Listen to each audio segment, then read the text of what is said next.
Do you have the knowledge to work with the next generation of refrigerants? ESCO Institute can help you learn the information you need with the low GWP A2L refrigerant safety course. Did you know newer refrigerants are less harmful to the environment? Did you know there are new standards for the transportation of low GWP refrigerants? Did you know most A2L equipment will require refrigerant detection systems, and you will be required to use no spark, no arc tools and equipment? Get the facts. These are just some of the things you need to know to work on new equipment. Take the online course to learn more. The ESCO Institute Low GWP A2L Refrigerant Safety course is interactive and engaging and will prepare you for the Low GWP A2L Refrigerant Safety Certification exam. You will find the Low GWP A2L Refrigerant Safety course on the HVACR Learning Network, the industry's leading source of online and digital content. Visit hvacr.elearn.network today.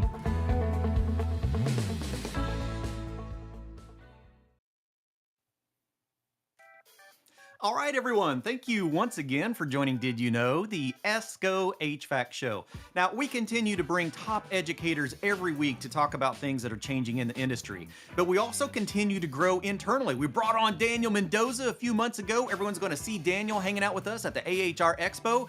And we also are adding on some additional social media moguls out here in the world of HVAC to be able to extend all of the communication, all the education that we are all experiencing in this crazy time in the HVAC industry. So, who's our special guest? Any thoughts? Who's the newest member of the ESCO team?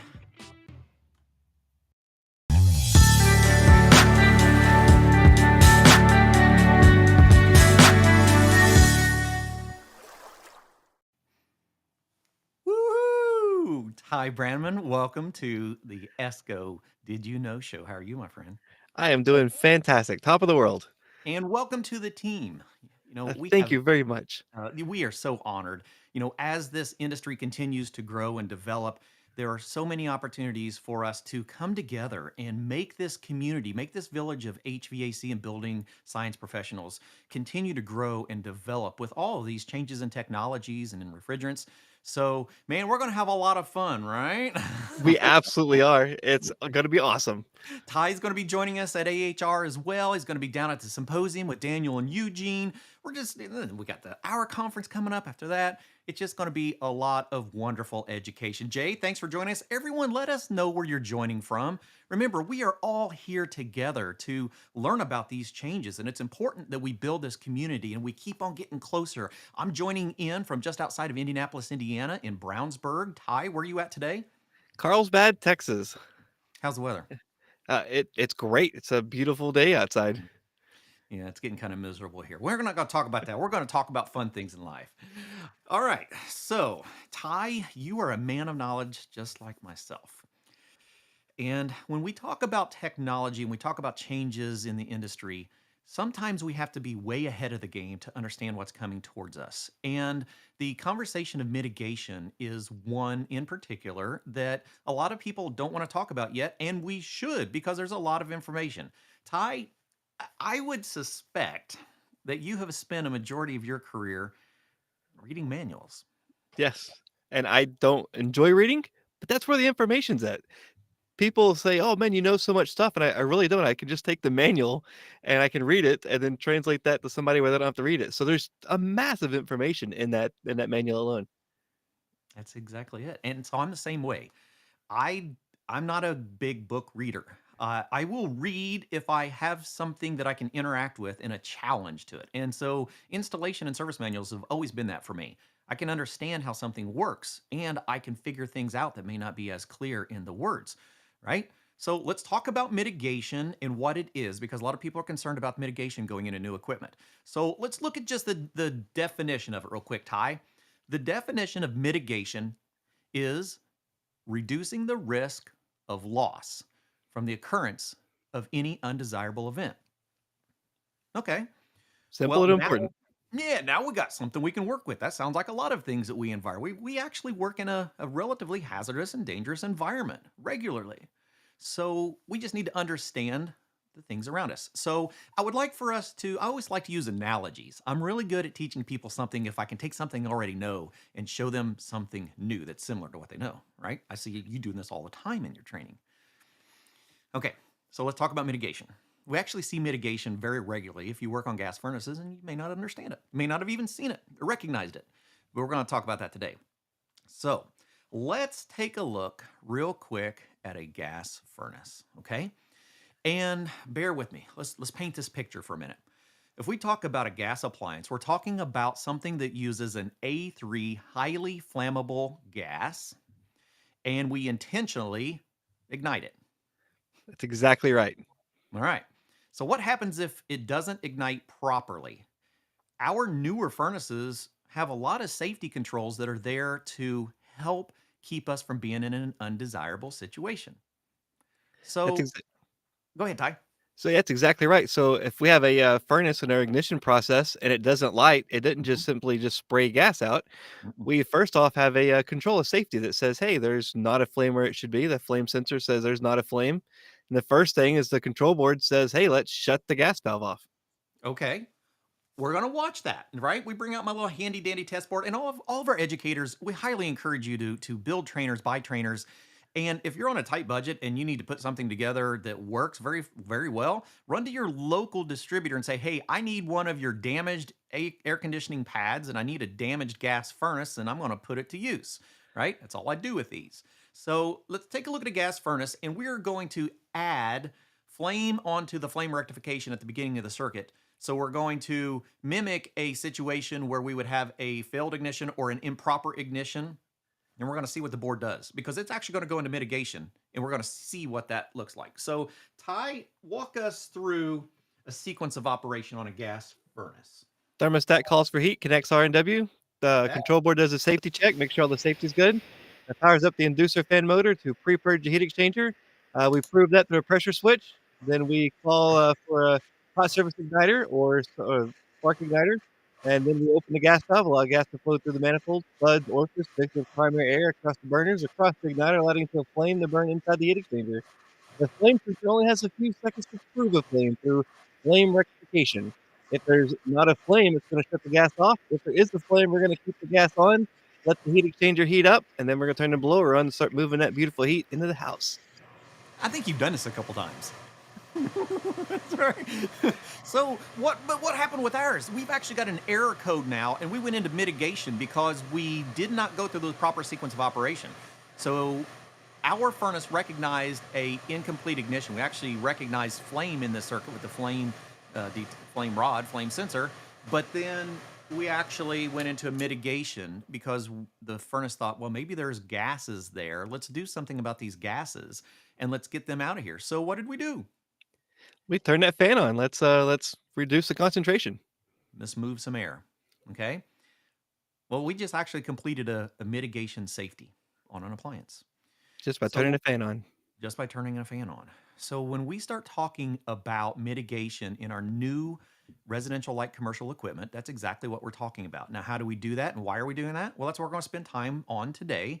So I want to walk us through being prepared for this, and then we're actually going to show you some wiring diagrams for equipment that will be coming out this year from different manufacturers. And we'll show you what they're doing with their equipment for mitigation, right? So we're going to spend a little bit of time today talking about mitigation, especially as it applies to our low GWP safety training. Now, remember, the EPA has not set out its final determination on what their training or potentially required training is going to be for the safe handling of mildly and between A2L refrigerants for equipment. Remember, mildly flammable. But there's going to probably be a requirement. And we already have distributors that are starting to expect their contractors to go through A2L training before they buy the new equipment, just so they are aware of the safety differences. And so that's what we do at ESCO. We build material to prepare an industry, and then we talk about these things so that you know what's coming. Well, in our chat right now, we have Michael is in the chat, and he's already had customers requesting some of the new refrigerants coming out, the A2L refrigerants, and he's like, "Hey, what's going to be different about that equipment?" And I'm so glad that you're here, Mike, because today is going to answer a lot of those questions. That's exactly right. And remember, let us know where you're joining us from. We want to know where everybody's at out here in our chat. So let's make sure that we're prepared for it. Let's talk about these A2L and these 2L refrigerants, right? So from the outside, most residential and light commercial 2L systems are going to look not a lot different. There's going to be a few things, but there's not a lot. And we are absolutely going to see some labeling changes, and I'll show you what those labels look like here in a little bit. Now, what we have to be careful is understanding why we're doing this, because there is a change in flammability. If you've watched any of our previous flammability videos, you understand that there's no such thing as either it ignites or it doesn't, right? It's a huge window of in between of how much ignition do I have? How much fuel do I have? How much air do I have, right? A lot of things that we have to put into play when we're talking about the flammability of something. But we also have byproducts of combustion. We have byproducts of combustion of fuels. Well, we also have them of refrigerants. So we need to understand what can happen with these refrigerants. So let's take a look at the decomposition of refrigerants, right? If I burn a fluorocarbon refrigerant, even the ones that we're comfortable with, the ones that have these A1 or non-flammable ratings, like 22, 134A, 410, they go through a stage of decomposition when they're introduced into flame, and we have hazardous byproducts. Not a lot of people understand exactly what those products. Anybody ever smelled some byproducts of refrigerant and flame? Yeah, it's not pleasant. Had some pretty nasty inhalation issues in my life with that, but that's part of being out in the field, especially if we're not completely prepared and trained for that. So that's what we're here to do, just to prepare and to train. So the primary areas of concern for flammability are the ignition, right? The potential for refrigerant ignition during service while we're working on things, installation, and the structures that we're working with. And so we're going to put into play some types of mitigation into our equipment to just be around in case there's ever any potential for refrigerant that's released into the area in large enough concentrations that it could be flammable. So when we talk about some of these byproducts, one of them we're going to talk about is hydrogen fluoride, right? Hydrogen fluoride can form when any fluorine-containing refrigerant, that's pretty much everything out there that we see besides our hydrocarbons, right? When it goes a complete or an incomplete combustion, it is one of the byproducts. That's one of the acids that we see from that. And the human nose can detect the presence of these acids, which anyone's ever been in that scenario, you know what it smells like. It's pretty good. It's pretty pungent, pretty acidic, right? Well, that's one of the byproducts that we get from our fluorinated gases. So when fluorinated refrigerants decompose, they can also form a short-lived gas called carbonyl fluoride, right? So it's done during the combustion. It's a reaction from moisture that's present in the air.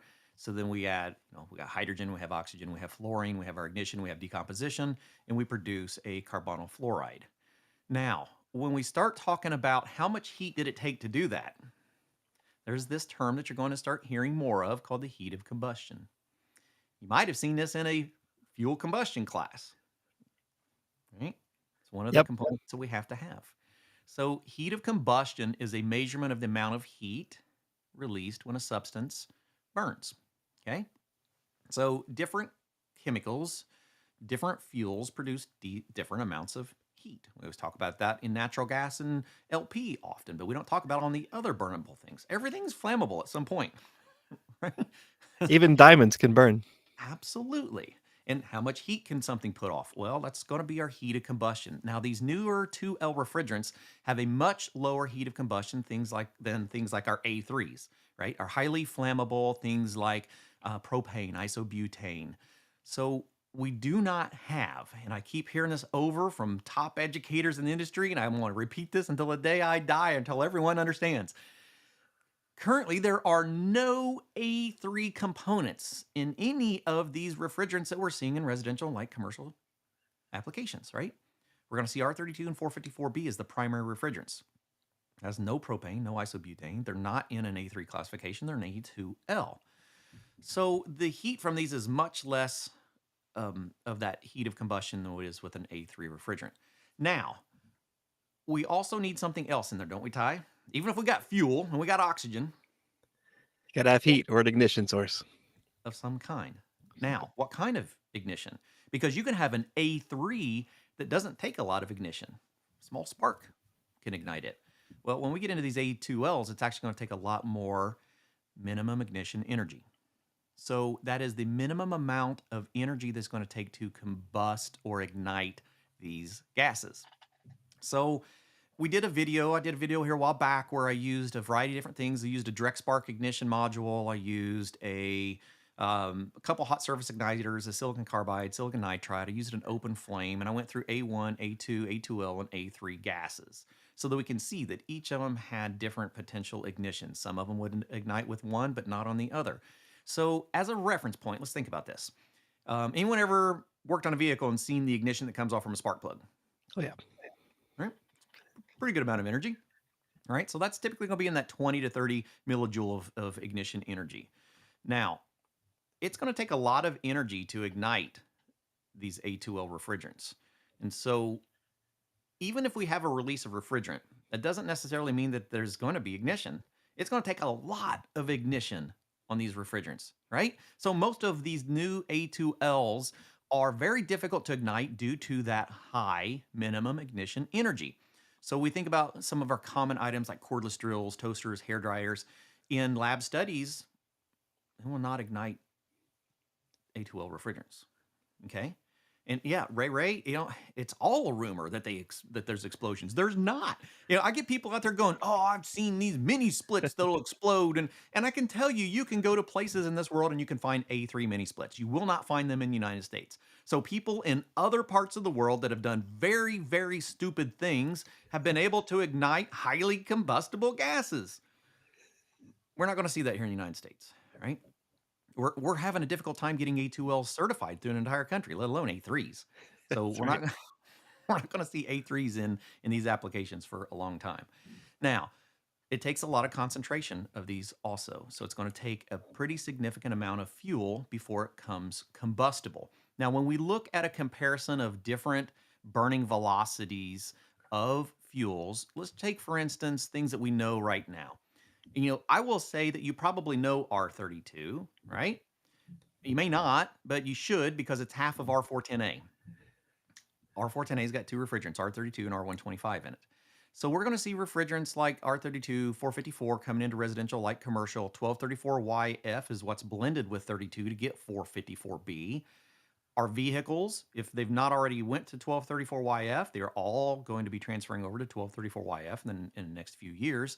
And so those all fall down into this lower burning velocity class. They are nothing like R600A and R290. That is our isobutane and our propane. Way up there. Burns very quickly, right? I ignite it and whoop, it goes fast. Anybody ever lit gasoline? Oh, it's Hopefully it's not. quick. Yeah, hopefully you've never been a kid and put gasoline into a baby jar and lit it and kicked it to see what it does, because I'm telling you, the stuff moves really quick and moves faster than you can. So it's got a very high burning velocity to it. We're not going to have that with our A2Ls or R32 and 454B, but it does leave some potential out there. So what are we going to do about it? Well, we are going to educate and we're going to understand how much it takes. Because we've talked about the energy. It's going to take a certain amount of energy, right?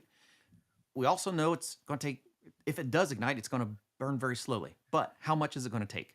So we also have these factors that we look at called refrigerant concentration limits. And if you've never heard this before, you're going to now. You're actually going to see it in installation manuals. I've got a chart that we're going to show you here in just a little bit, right? That is used to determine the maximum concentration of refrigerant allowed in an occupied space. So how much of this can I put into a space before it deprives oxygen enough to the point where it's unsafe? It's pretty much what we're talking about. All chemicals have a concentration limit. Like I could take gasoline. If I took that little baby mason jar of gasoline and I put it in a garage and it all evaporated out, that's a high concentration. If I put that same baby jar in the middle of a football stadium and release it, I may not even have enough concentration for it to even ignite. Right. Even if it was gasoline, an A3 highly flammable. So we have to be aware of what that looks like in these refrigerants. And then you also have that lower flammability, right? If I don't have enough in here, it's not going to ignite. If I have too much, it's not going to ignite. I get too much, that just means I've got more fuel than oxygen. If it's below my lower flammability, I've got more oxygen than I have fuel. So even if I have ignition on either one of them, if it's below my lower flammability limit, I'm not going to ignite. If it's above my higher flammability limit, I'm not going to ignite. Might asphyxiate, but I'm not going to ignite.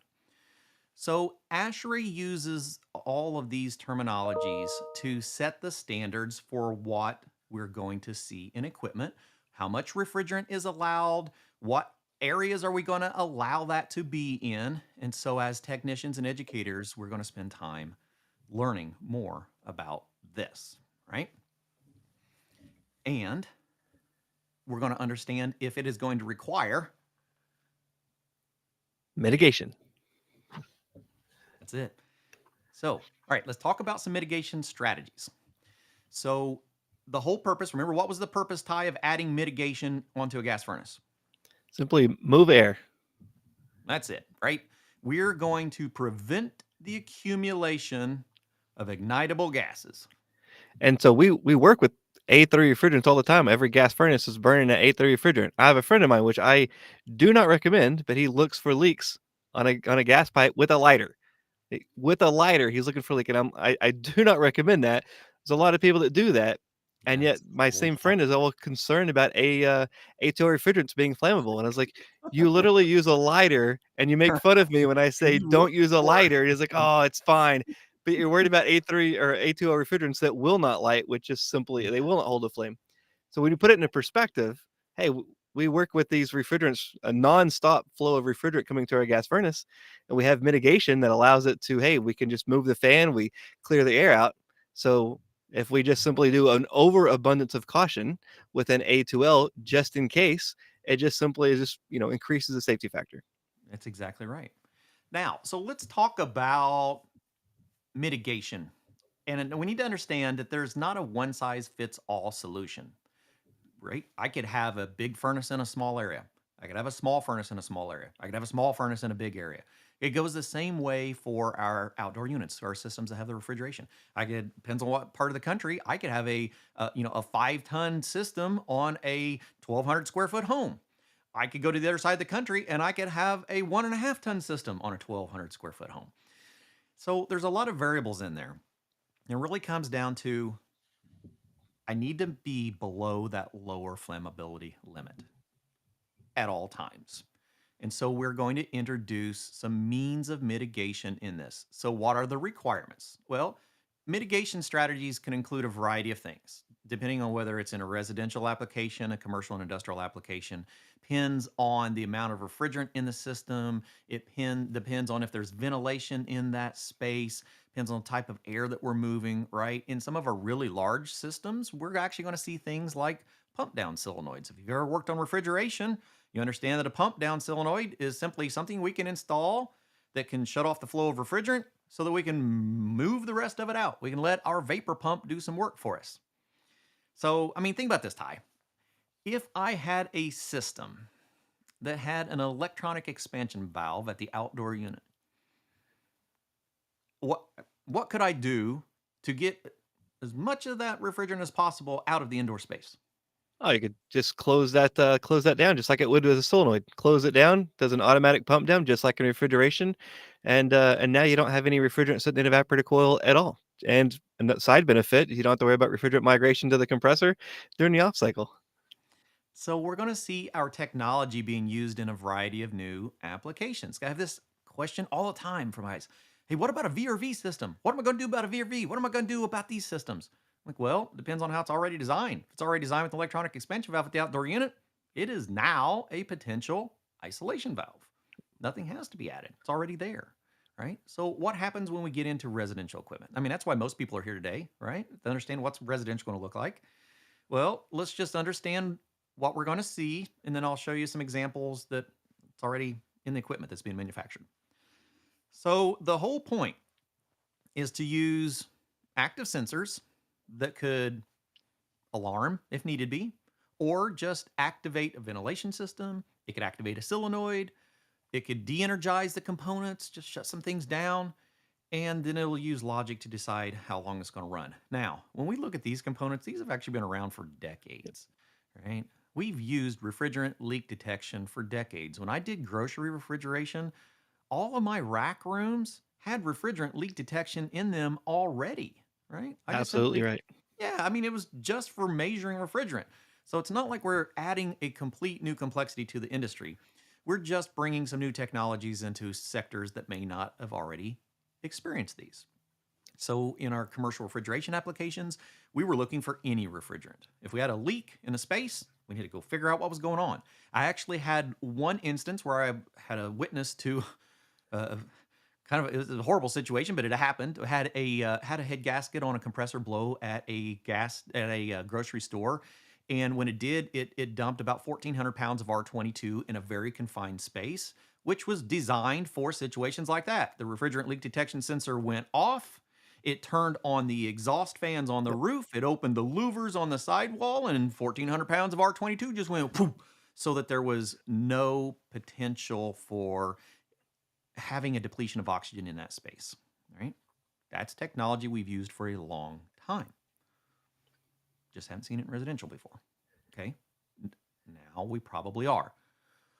So, Ty, let's think about this for a second. If I'm a manufacturer and I'm going to try to reduce the potential for combustion of some A2L refrigerants, let's think about some ways that I can do that to the outdoor unit without adding anything significant. What can you think of that could cause some potential ignition sources on an outdoor unit? Well, anything that's going to have a spark, such like we've used open switches before that arc every time they close. So we could either use some kind of a solid solenoid or a solid type a control now that closes at the off cycle of the sine wave, which some Mhm. manufacturers have, or we could simply just put a cover over the switch. And seems like we've already been doing that. I think we have. We've seen enclosed contactors for a very long time. So, not a lot of manufacturers have been using them on the residential equipment. And they look at it and they go, well, here's an easy way we can reduce the potential for sparks off from our contacts. Let's just cover them. So, we're going to see if your system has a contactor, it's just going to be now an enclosed contactor. And let's think about some other high energy ignition points. Anyone ever seen terminals blow off from a compressor before, where a compressor had blown off terminals? More than I would like to. Yeah. So if we think about those points, how can we reduce that potential ignition? Well, we actually did a couple decades ago. We tried to, anyhow. We started enclosing the plugs that are on our compressors. So many of the things that we're going to see, we're already introduced to them. They just haven't been accepted normal practices. So we're going to see compressor terminals that are more concealed. We're going to see contactors that are more concealed. We're going to see motors and compressors that have less potential for ignition. We're going to see a lot more ECM motors. And that's just, we're doing that anyhow just because of energy efficiency. Now we have an additional opportunity, not an excuse, an opportunity to start moving into components that have less ignition sources to them. And just out of an abundance of caution, just that extra step to make sure that just in the slightest thing, anything happens, they're covered. The Yeah. unlikely event. The unlikely event. Remember, this is all safety. This is not for normal operation. This is in the event of a catastrophic failure of a Yep. system or component, right? I know there's a lot of questions out there, and we want you to bring the questions in, right? Go ahead and in the chat, give us some things, that remember now. I will warn that this is no room for negativity. This is all about positive growth. So if you're concerned about something, let's think about it from a positive nature and think about ways that we can best prepare. So bring us some questions and we'll see what we can do. Now, let's take a look at some manufacturers. And this is a major manufacturer in the industries. So if you sell one particular brand, this is what you're going to see in your equipment. Now, the things that we're seeing are there's a potential to be difference between a communicating system and a non-communicating system, but they're all going to function very similarly. So let's look at this one manufacturer. So what we're going to do is we're going to introduce mitigation into this is a gas furnace right here. So previously, I would have landed all of my non-communicating thermostat connections at the gas furnace board, right? Well, I need to be able to control what, Ty? Sensor and the blower. And that's pretty much it. I need to get power over to my sensor because it's running on 5-volt DC, like so many of our other communicating components do. And I need my power to just run the board. Now, I am showing two different sensors on here only because those are two different designs of sensors that are going to be very common in equipment. But they're only using one sensor mounted onto the faceplate of the coil on the inspection cover that we typically see in the center of a coil or close to the center of the coil. If it's a slab, it's going to be a different location. But we're going to be able to be in the evaporator compartment. So we're going to use one of those two sensors connected to a mitigation board, a refrigerant detection sensing board. So you will see these RDS components in the future, and that just means refrigerant detection sensor. Now, what we're going to do is in the event that I have a failure of a system or a component, and I have a high concentration of refrigerant. And remember, it's not just if it detects any, it's got to hit a certain specification. That's the reason these are 5-volt DC continuously monitoring sensors. Once it gets to a certain concentration level, it's going to go, we got a problem, Houston. What should we do about it? And Ty, what are we going to do? Let's move some air. That's it. I know. We dragged everyone out here just to tell them that these new systems are just going to look for refrigerant, and if they detect it, they're going to shut it down and move some air. But that's really what it is. And so, as technicians and as educators, we just want to be well prepared for what this looks like. So, right there is a major brand that is going to be using this particular non-communicating setup. You're going to get a board and you're going to get a sensor. Here is another major manufacturer using a slightly different variation on their non-communicating systems. They are sending a separate board and sensor. The board can be mounted in the furnace. It can be mounted on the outside of the furnace. It can be mounted wherever it is convenient to access. And it is just a board with a sensor, right? So this is going to come as a kit. Because if we think about the coil is not going to be rated any differently for 32 or 410A or 454B. I mean, they're all operating on a very similar pressure. We might possibly have a change of components if there's a potential place for leaks that a manufacturer recognizes, but there's not any that I've seen, right? So we could use the same design of coil, and if it is going to be used on an A2L refrigerant, I just need to add a sensor to that, right? Makes sense. I've had this question come in before. We will be able to put new systems on existing gas furnaces. I'm waiting to see that specification from the manufacturer, but in my mind, I'm adding a control to a refrigeration system. My gas furnace just happens to be an additional component in there that I'm trying to protect my refrigerant from being exposed to. So I'll leave that at that. We'll see what the equipment looks like and what the manufacturers are recommending once it hits the market, which will be this year's. Most of them are saying by fourth quarter we'll see this equipment. And again, just to put it into perspective, we have this sensor monitoring if we have an A2L, a mildly flammable refrigerant leak, that Yep. it's going to move air. Yep. If you notice, we also have, what if we have a natural gas leak? I mean, Yeah. these are things that happen that are that's an A3, Yep. and we don't have any kind of sensors on A3. And it's interesting that we haven't required this same kind of sensor technology just in the vicinity of the gas furnace itself. If we have a propane leak or a natural gas leak, that we don't have some kind of our safeties. And that to me is way bigger an issue. So again, abundance of caution. Absolutely. I myself, once I seen this equipment, I thought, well, why don't we use that on gas furnaces to begin with? Why don't they all come equipped with a capability? Just have a sensor plugged into it, right? Oh, could it be that simple? Yeah, it can be that simple. So when we start talking about manufacturers that have boards that are communicating capable, if you don't know, a lot of the higher end, like if we get above 2 stage, a lot of that equipment is already set up for it to be communicating or non-communicating, depending on what the system design is. So the boards have already been established with a 5-volt DC communicating platform internally. So on some of our manufacturers, all we're doing is adding an extra plug so that we can plug the same sensor into. I don't need a separate board. I simply just need to put the plug on the furnace board so that I can control my system with just an input. If I think about this, what if this was an inverter heat pump? It's using 5-volt DC pressure transducers all day long. 5-volt DC thermistors. It's a common platform.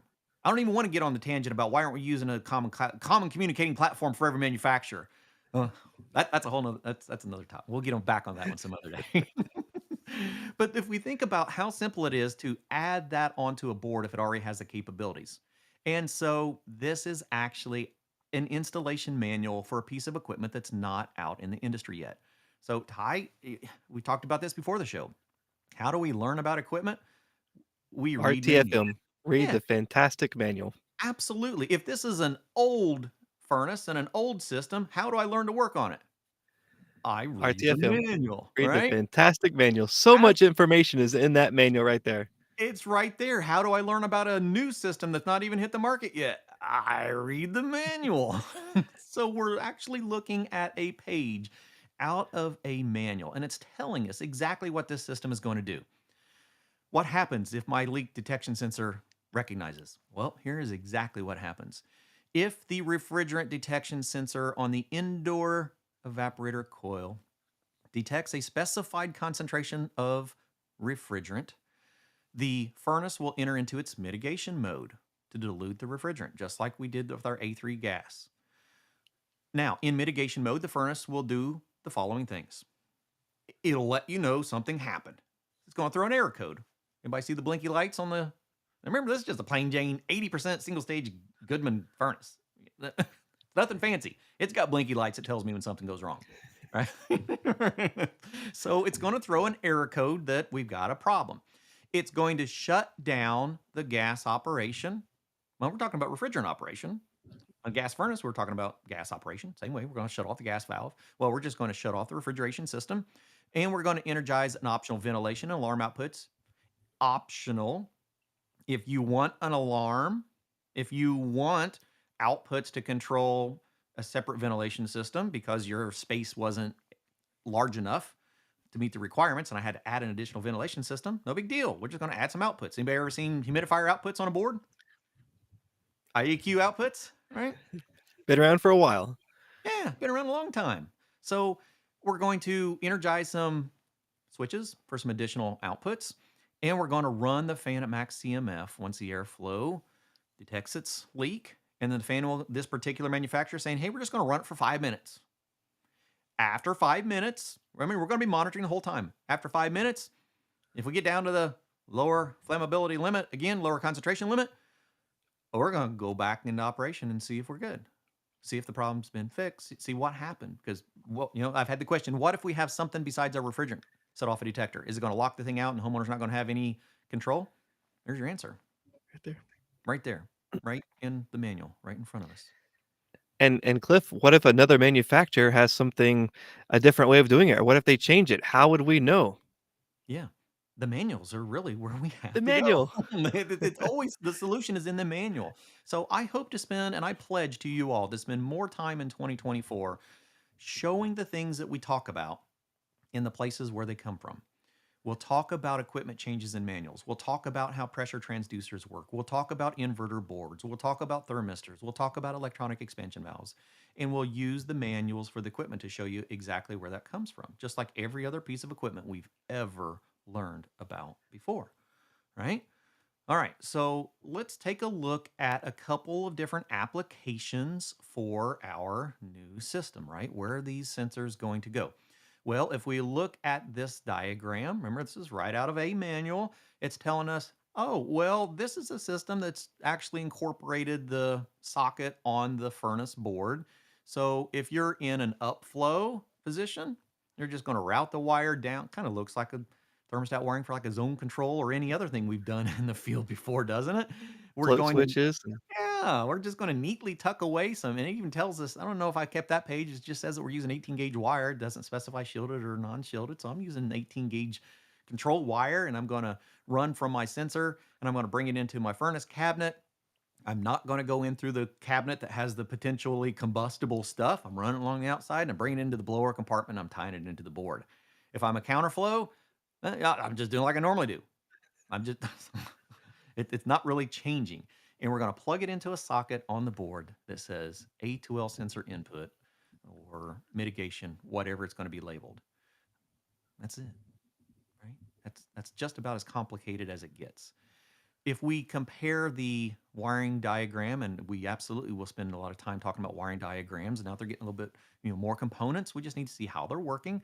So this is our new furnace, not yet hit the market, probably won't be out until fourth quarter, but by golly, the manuals are out there. The manuals are always there before the equipment.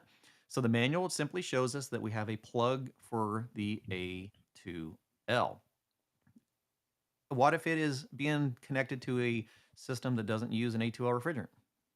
Don't use the plug. It's what we got dip switches and settings for, Yep. right? So the manufacturer just tells us, I actually encountered this week.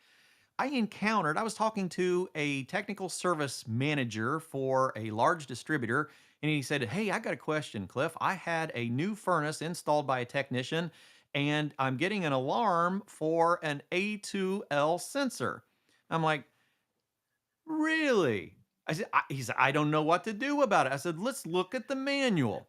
And the manual tells you in the manual, it says this furnace comes equipped with an A2L sensor. If it is utilized on a non A2L refrigerant system, go to this selection in the menu and turn it off. That's it. So, Keith, there you go. What happens if the A2L sensor is not working properly? Does the system go into mitigation? It is going to go into mitigation because it's detecting a problem. And there we can see what it's going to do. It's just simply going to let us know. And so we're going to see a lot of these sensors being relatively common.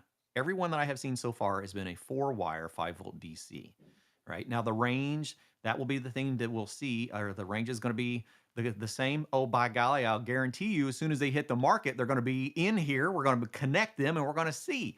We're going to compare them so that you all know what we are encountering. Right? We're going to take the big and we're going to make it little. What about an air handler, Ty? Are we going to need air conditioning with air handlers? We need refrigerants with air handlers? Absolutely, every day. Absolutely.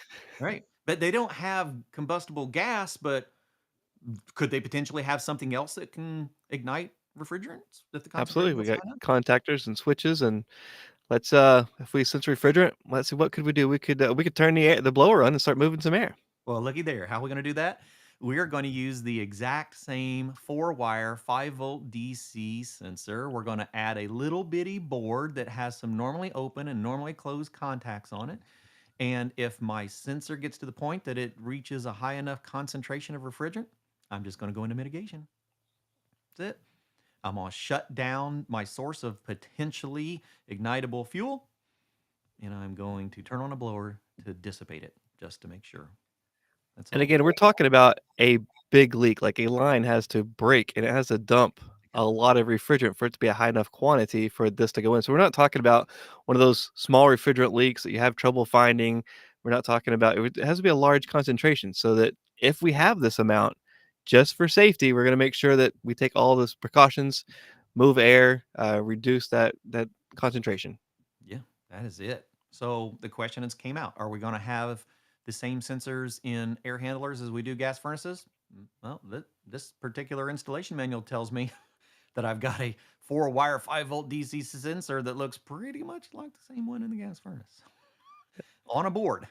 And, oh, by the way, this is the board, right? So it could be a separate board or it could be the same board as we would see in our gas furnace.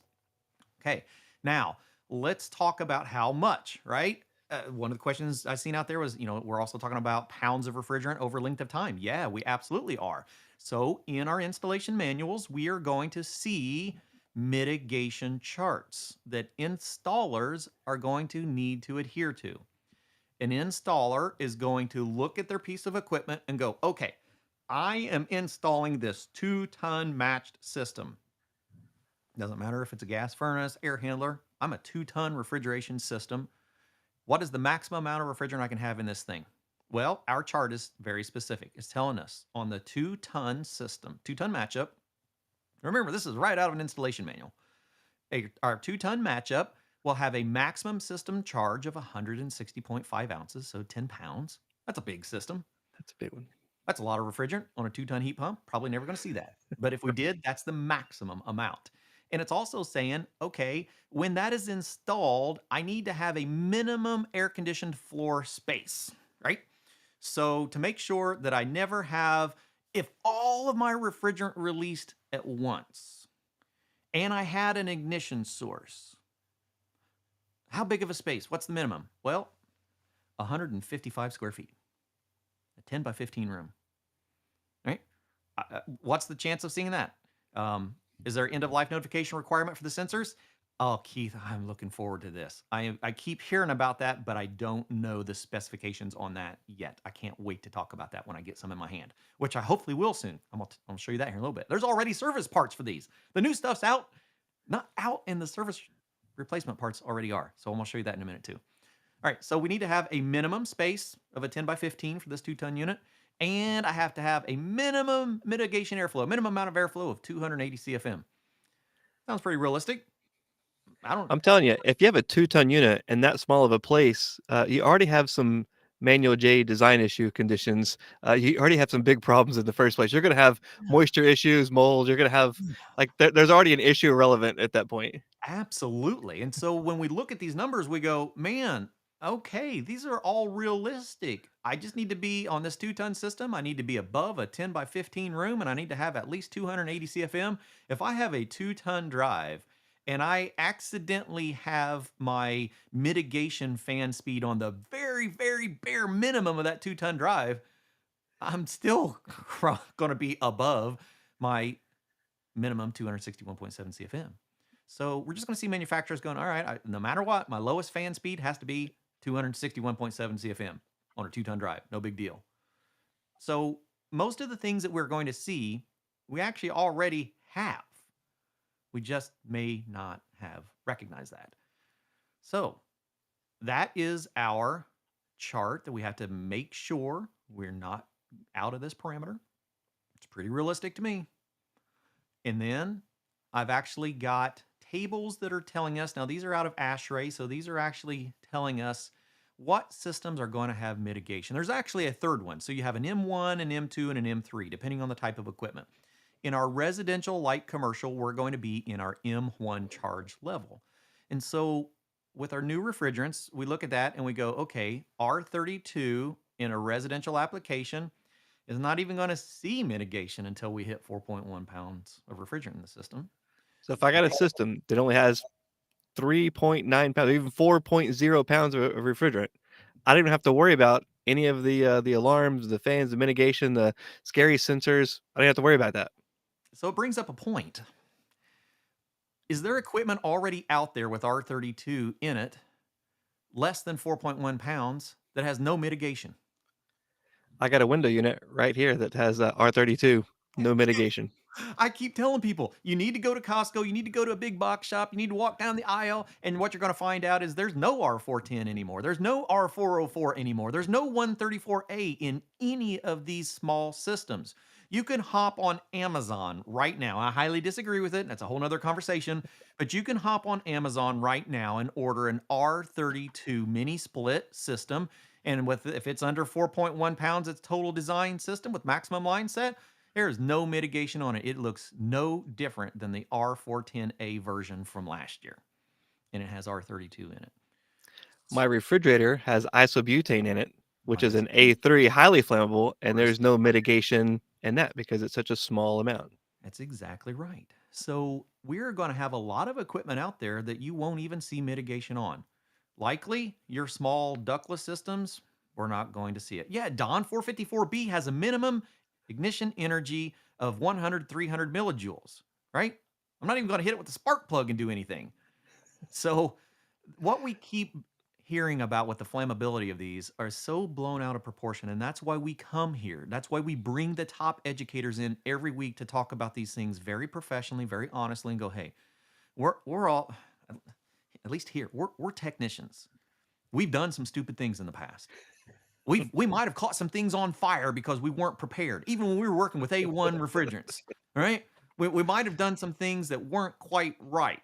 So what are we going to do with A2L refrigerants? We're just going to make sure that we do things quite right. That's all. So we're not going to see mitigation in everything. Residential, light commercial, we're going to see it in split systems. Are we going to see it in mini splits? It depends on how big it is. And it depends on if it's a multi-port, right? It's going to depend on the amount of refrigerant that is in the system. So there are going to be applications that have no mitigation whatsoever, but you have to read the installation manual to know what that limit is. So this particular chart is telling us what we're going to see from this one here. So remember I said that we already have service replacement parts for equipment that's not even hit the industry, right? ICM, and all of you out there know ICM, they're always ahead of the game. They're making sure they've got replacement parts for things that are out in the industry. They make OEM parts.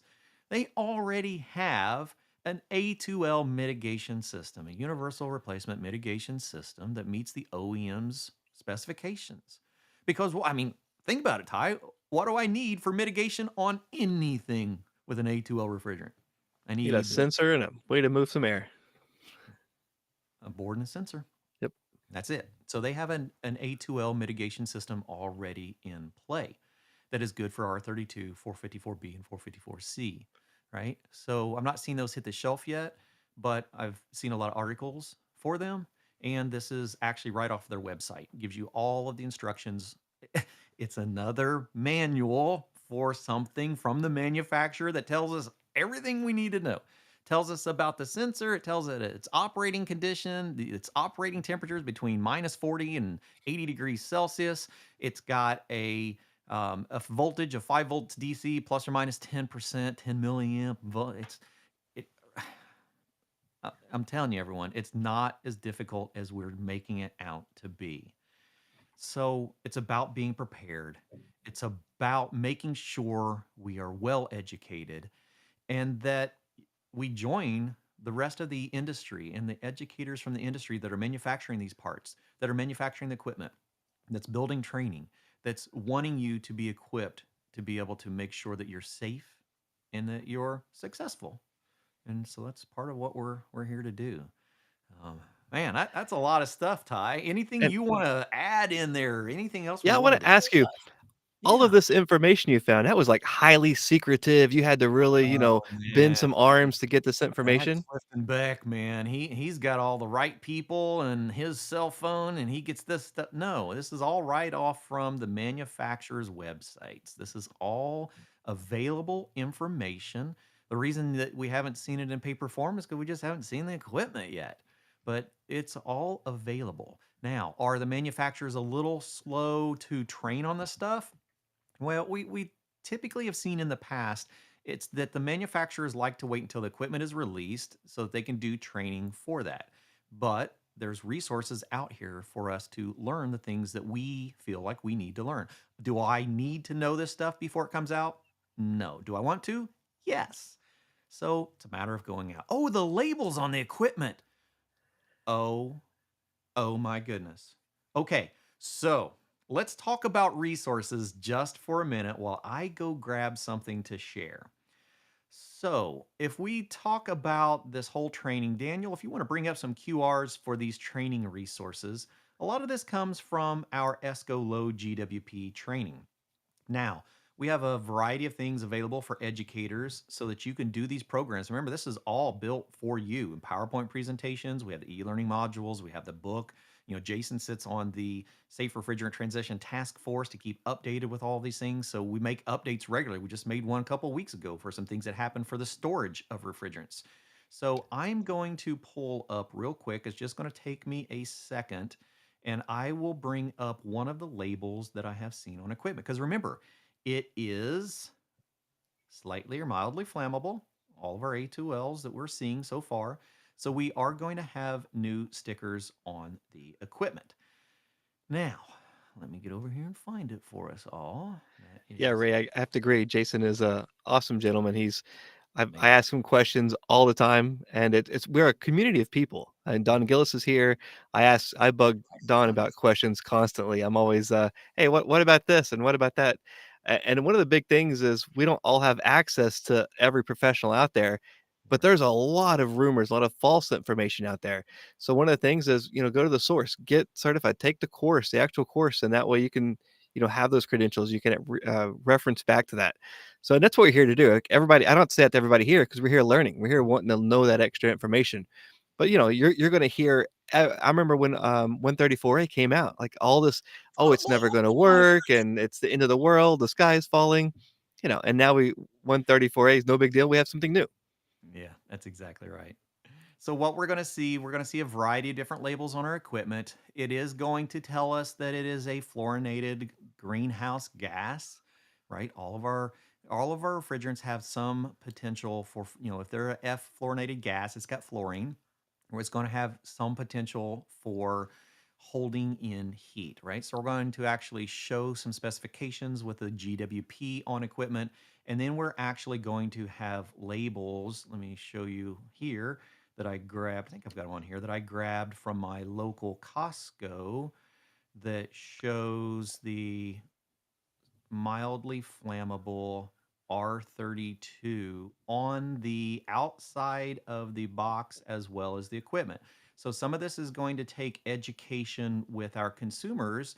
When we come into the house with a box that has a mildly flammable sticker on it, they're going to want to know what we're talking about, right?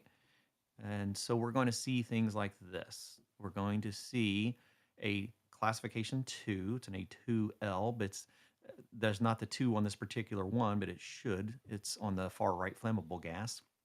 L is for a limited flammability.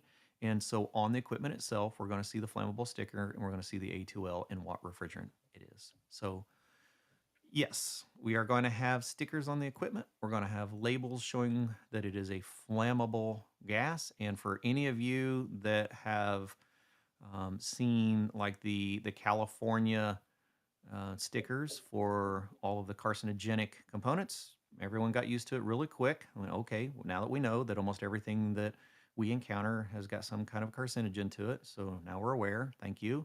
Same way with our equipment. In a very short period of time, people are going to start recognizing that all new residential and light commercial equipment is going to have an A2L mildly flammable classification sticker on it. That's it. It's just the reality. I mean, there's nothing you can do about it. Um, it would take a change of an act of Congress as well as the elimination of an international treaty, which you and I is not going to do that. So we're going to get used to the changes in the industry and we're going to professionally educate on what those changes are. That's all I got. And Michael, when you install that first system, take some pictures for me and let me know. Yeah, I'm waiting. So I've actually had some conversations with some manufacturers. There's equipment that's out there. It's already being tested in many markets. So you have residential A2L split systems in a variety of markets around the country, just doing performance analysis, and we'll see a lot of training content coming from ESCO in the very near future on what these equipment look like. All right. Good time for questions. We got a few minutes left. Anyone have anything that they would like to throw out? Don't know that we have the answers, but if we do, we'll absolutely share them with you. And if we don't, we will find the resources or we will absolutely look for the resources to get those answers satisfied. Oh, a lot of people out there going, oh, it was that simple. And sometimes it takes a couple minutes to come in. I know YouTube, sometimes those chats take a minute, so we'll give it just a second. So we've already had those QRs up for our A2L refrigerants. We've talked about the conferences that we're going to be at. We definitely want to see you all at the National HVACR Education Conference. Remember, this is not just for instructors. We do have a ton of instructors there, but anyone that's interested in learning about the industry, we want you there with us.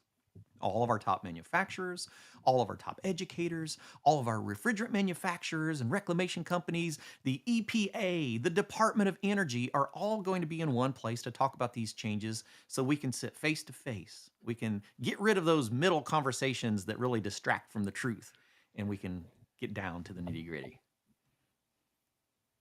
Oh, that's a good question. Just came in from Troy.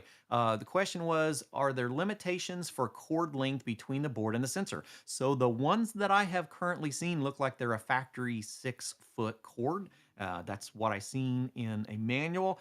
Until I get one in my hands, I'm not 100% sure. But I also see 18 gauge wire. So, if I've worked on systems that have electronic expansion valves, that have optional 4-pin connector extensions for those. So comes with a predetermined amount of wire from the manufacturer, and then you have an additional extension that can be added to that if necessary. Would not be a bit surprised to see that, Troy, but I haven't seen any of those accessory part numbers yet. All right. Ty Brannaman, welcome to the Hey, crew. thank you very much, and I want to thank everybody that joined in today and asking questions, interested in learning, because I can teach a lot of things, but I can't teach somebody how to want to learn. So everybody here that's wanting to learn, I love that. It gives me energy, it gives me excitement. And Cliff, thanks for having me here today. Love it. We're all going to see a lot more of Ty and Daniel. Come check us out at the AHR. We will be, oh man, I just had it pulled up too. Look for ESCO at the AHR Expo. We'll be running around. You won't miss us. I'll guarantee. I'm not going to tell you what you're going to see, but you won't miss us at all. We will be around. We'll be members of the press. We'll be shooting videos, doing interviews. We've got at least 4. I'm working on a 5th podcast at the podcast pavilions.